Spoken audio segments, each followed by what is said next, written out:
श्री राम दोस्तों, स्वागत है हमारे YouTube चैनल समृद्धि में। दोस्तों, कल 28 अगस्त है और मैंने आप लोग को वीडियो थोड़ी देर से दी है। हमको और पहले दे लेना चाहिए ताकि आप लोग हर बातों को सुन समझ करके उस अनुसार तैयारियां कर लें।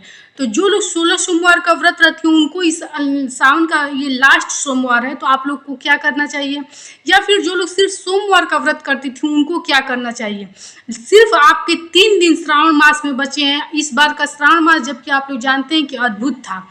और आप लोग को इस 3 दिन में और क्या क्या ऐसे जरूरी कार्य हैं जो कर लेना चाहिए। एक और जरूरी बात मैं आप लोग से बताना चाहती हूँ कि पूर्णिमा के दिन आप लोग जानते हैं कि भद्रा लग रहा है बहुत ज़्यादा समय तक।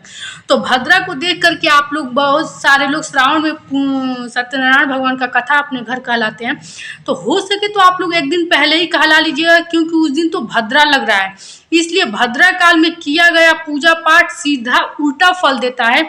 इसलिए आप लोग थोड़ा भी समय का इधर उधर होगा तो आप लोगों को दुष्प्रभाव देगा।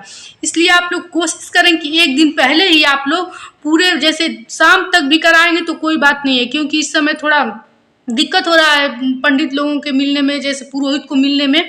तो आप लोग एक दिन पहले करा लें। लेकिन अगले दिन यदि आप लोग सोच रहे होंगे कि पूर्णिमा के दिन अपने घर में कथा कहलाएंगे, तो एक बात का ध्यान लीजिएगा कि भद्रा काल के पहले हवन वगैरह सब हो के पुरोहित खा करके आप लोग के दरवाजे से चला जाए। अगर इतना आप लोगों के पास मतलब कि व्यवस्था है तब तो ठीक है, आप लोग पूर्णिमा के दिन कथा कहलाइएगा। लेकिन अगर भद्रा काल में आप लोग सोचे होंगे कि थोड़ा बहुत भी कार्य पूजा का शेष हो जाए तो एकदम आपको दुष्प्रभाव देगा। इसलिए ये सब देख करके ही आप लोग करें। अब मैं आप लोग को बताना चाहती हूँ कि कल अंतिम सोमवार है, इसलिए 16 सोमवार का जो लोग व्रत रहती हैं वो लोग क्या करेंगे, और जो लोग नहीं रहती हैं, जो लोग सिर्फ सोमवार का व्रत रहती हैं वो लोग क्या करेंगे, और जो लोग कोई व्रत नहीं रहती हैं सिर्फ श्रावण की पूजा करने जाती हैं वो क्या करेंगी। ये 3 दिन का समय आप लोग के लिए बहुत श्रेष्ठकर होने वाला है। तो देखिए, सबसे पहले तो जो लोग अगर श्रावण का ये व्रत रहती है सिर्फ सोमवार का, उन लोग को कल हवन करना पड़ेगा मंदिर में स्थान पर। तो जो आप लोग मंदिर जाइएगा तो अपने घर से हवन की सामग्री लेते जाइएगा, जिसमें से आम की लकड़ी हो, कपूर हो, धूप हो, देसी घी हो, आम का पत्ता जो होता है पल्लव जिसको बोलते हैं वो आप लोग लेकर के जाइएगा, और किसी पुरोहित के द्वारा।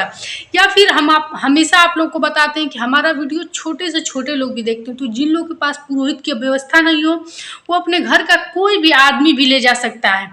ले जा करके उनके मुख से 5 बार भगवान का नाम ले करके और 5 बार घी पल्लव से आप लोग गिरा दीजिएगा। उस 5 सामग्री रहना चाहिए, उपला रहना चाहिए, आम का लकड़ी रहना चाहिए, धूप, कपूर, घी, 5 सामग्री रहना चाहिए। और अपने हाथ में आप लोग 1 का सिक्का, अक्षत ले करके और फूल ले करके और जल, आप लोग जो संकल्प लिए थे उसको आज के दिन अब छुड़ा देना है कि मैंने अपना जो व्रत था वो पूर्ण किया। अपना नाम, गोत्र का नाम, स्थान बता करके ऐसा करके संकल्प छोड़ दिया जाता है। उसके बाद हवन शुरू हो जाता है।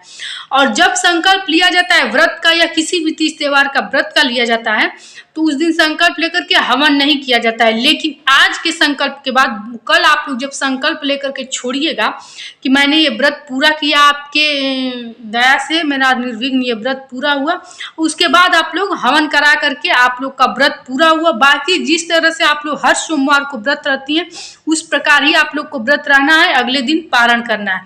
अब मैं आप लोगों को, जो लोग 16 सोमवार का व्रत रहती हैं उनके लिए बता दूं कि उनको कल के दिन कुछ नहीं करना है। जिस प्रकार वो लोग व्रत रहती थी हर सोमवार को, उसी प्रकार आप लोग को रहना है। जब आप लोग का 16 सोमवार पूरा हो जाएगा तब मैं आप लोग को बताऊंगी उस वीडियो में कि आप लोग को किस प्रकार अपने व्रत का उद्यापन करना चाहिए। लेकिन जो लोग सिर्फ सोमवार का व्रत रहती हैं उनको इतना ही करके और अगले दिन पारण करना है। प्रदोष का व्रत जो लोग रहती हैं तो या तो वो दोनों रहती होंगी, सोमवार का और प्रदोष का, तब तो वो सोमवार का ही करें, प्रदोष का छोड़ दें, नहीं तो आप लोग का व्रत खंडित हो जाएगा। और यदि प्रदोष का सिर्फ व्रत रहती है, सोमवार का आप लोग व्रत नहीं रहती हैं तो कोई दिक्कत नहीं, आप लोग प्रदोष का व्रत रहिए और दिन में फलाहार लीजिए। दूध का सेवन बिल्कुल मत कीजिएगा, क्योंकि सावन का सोमवार है, दूध का सेवन मत कीजिएगा। और शाम के समय भी फलाहार ले करके आप लोग अगले दिन पारण कीजिएगा। पारण के पहले आप लोग गौ को अग्रासन निकाल दीजिएगा। अब जबकि आप लोग को सिर्फ 3 दिन बचे हैं इसे श्रावण के, तो क्या क्या ऐसे चीज है जो हर लोगों को करना चाहिए, हर घर में ये 3 चीज होना चाहिए। सबसे पहले तो मैं बताऊंगी कि आप लोग 1-1 मुट्ठी चावल घर का प्रत्येक सदस्य इस अगर संभव हो तो इस 3 दिन में ले जा करके शिवलिंग पे आप लोग अर्पित कीजिए। इतना मतलब कि चमत्कारी उपाय आप लोगों को मैं ये बताऊंगी। 2 उपाय ऐसा जो घर का प्रत्येक सदस्य को करना चाहिए। घर का प्रत्येक सदस्य जाए मंदिर में और अपने मुट्ठी से 1 मुट्ठी चावल शिव मंदिर में मतलब शिवलिंग पे आप लोग चढ़ा दीजिए। कहा जाता है कि सुख समृद्धि सौभाग्य बढ़ता है चावल अर्पित करने से। आप लोग तरह तरह की चीज़ें दूध बेलपत्र सब कुछ अर्पित करते हैं, लेकिन इस 3 दिन में यदि 1 मुट्ठी चावल आप लोग शिवलिंग पे अर्पित करें तो आप लोग सोचिए कि सुख समृद्धि से आपका घर भरेगा। इसलिए कोशिश कीजिए कि आपके घर का प्रत्येक सदस्य अपने मुट्ठी से चावल दे।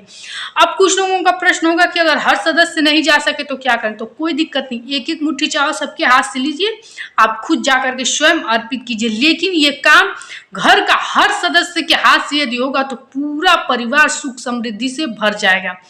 दूसरी चीज, यदि आपके घर में बहुत ज्यादा दिक्कत है, कर्ज से आप लोग बहुत ज्यादा परेशान हैं, तो इस 3 दिन में रुद्र के अवतार कहे जाते हैं हनुमान जी। आप लोग हनुमान मंदिर में महावीरी झंडे का नाम सुने होंगे। महावीरी झंडे का झंडा 3 दिन लगातार, 1 झंडा और निगोटा आप लोग हनुमान मंदिर में चढ़ाइए। ये 3 दिन आप लोग को समझ में नहीं आएगा कि क्यों इतना रामबाण हुआ है। देखिए, जब श्रावण का सोमवार के बाद जो पूर्णिमा की तिथि बचती है 3 दिनों की, वो अति श्रेष्ठकर होती है। और इस बार का इसलिए और श्रेष्ठ हो गया है क्योंकि ये बहुत सालों बाद ऐसे योग बने हैं। इसलिए इस 3 दिनों में ये आप लोग 2 कार्य जरूर कीजिएगा, आप लोग को बहुत लाभ होगा। अब पूर्णिमा के दिन मैं बता देती हूँ कि जो लोग अपने घर में व्रत कथा कहलाते हैं वो भी, न भी जो लोग नहीं भी कहलाते हैं उनको भी ये कार्य जरूर करना चाहिए। आप लोग अपने घर के भूमि पर स्वयं के हाथ से हवन जरूर कीजिएगा। हवन सामग्री आप लोग मार्केट में किसी भी दुकान से ले सकते हैं। आम की लकड़ी आप लोग ले ही सकते हैं, उपला पाल लेंगे आप लोग प्राप्त कर लीजिएगा। उसके बाद अपने घर में 5 देवता का नाम लेकर के अपने घर में हवन कर लीजिएगा। इतना श्रेष्ठकर उपाय है दोस्तों कि जिन लोगों ने किया है, जिन लोगों ने किया उनका जीवन बदल गया है।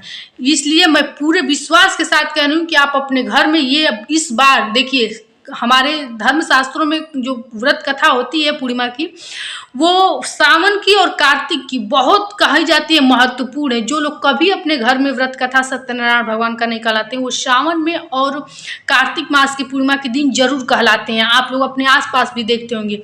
तो यदि आप लोग ऐसा नहीं कर पा रहे हैं, किसी कारणवश अपने घर में नहीं कर पाते हैं पूजा पाठ, ये वाला व्रत कथा नहीं कहला पाते हैं वैसे, तो कोशिश कीजिएगा कि स्वयं से भी कर सकते हैं तो करें। कुछ नहीं कर सकते हैं तो पंचामित्र का व्यवस्था करके आप लोग किसी मंदिर में जाइए, ठाकुर जी को स्नान ही करा दीजिए। इतना श्रेष्ठकर उपाय बताती हूँ। देखिए दोस्तों, छोटे छोटे काम करने से आपके घर में आएंगे उधर मंदिर से लौट करके तो धन का बरसात नहीं होगा, लेकिन इन्हीं छोटे छोटे कार्य जब आपको पूर्ण फल देने लगते हैं तो आपका जीवन हर दिन एक नया मोड़ लेता है, हर दिन एक नई आपके घर में खुशी आती है। अभी का जीवन और आपको इन सब कार्यों के करने के बाद का जीवन आप खुद महसूस कीजिएगा। तो दोस्तों, आप अपने घर में कोशिश कीजिए कि आप लोग पंचामृत से लड्डू गोपाल को या फिर से ठाकुर जी को ले जाकर मंदिर में ही स्नान करें। यदि ऐसा नहीं कर सकते तो घर में आप लोग कीजिए। कुछ नहीं कर सकते तो हवन जरूर कीजिए, अपने घर में कीजिए, मंदिर में कीजिए, जहाँ भी आपको श्रेष्ठ कर रहे, जहाँ भी आप आराम रहे, लेकिन अपने हाथ से हवन सामग्री गिरा करके और धरती पर ये चीज कीजिएगा। कहा जाता है, कभी भी पूजा पाठ करके कहा जाता है कि भूमि को स्पर्श करके पैर जरूर छूइएगा, क्योंकि भूमि को स्पर्श करके पैर छूने से आपका पूजा पूर्ण होता है। इसलिए आपको ये कार्य करना चाहिए। तो दोस्तों, आज की वीडियो कैसी लगी? यदि आपको कोई भी संशय हो, किसी को इससे जुड़ी हुई कोई भी बात पूछनी हो तो बेझिझक आप लोग कमेंट बॉक्स में लिख करके पूछिए। फिर मिलेंगे एक ऐसे ही नए वीडियो के साथ। अच्छी लगी हो तो एक सब्सक्राइब भी कर दीजिएगा, क्योंकि आप लोगों के लिए अच्छी जानकारियाँ, शुद्ध सात्विक जानकारी आप लोग को समृद्धि परिवार हमेशा देता रहेगा। फिर मिलेंगे एक नए वीडियो के साथ। जय श्री राम दोस्तों।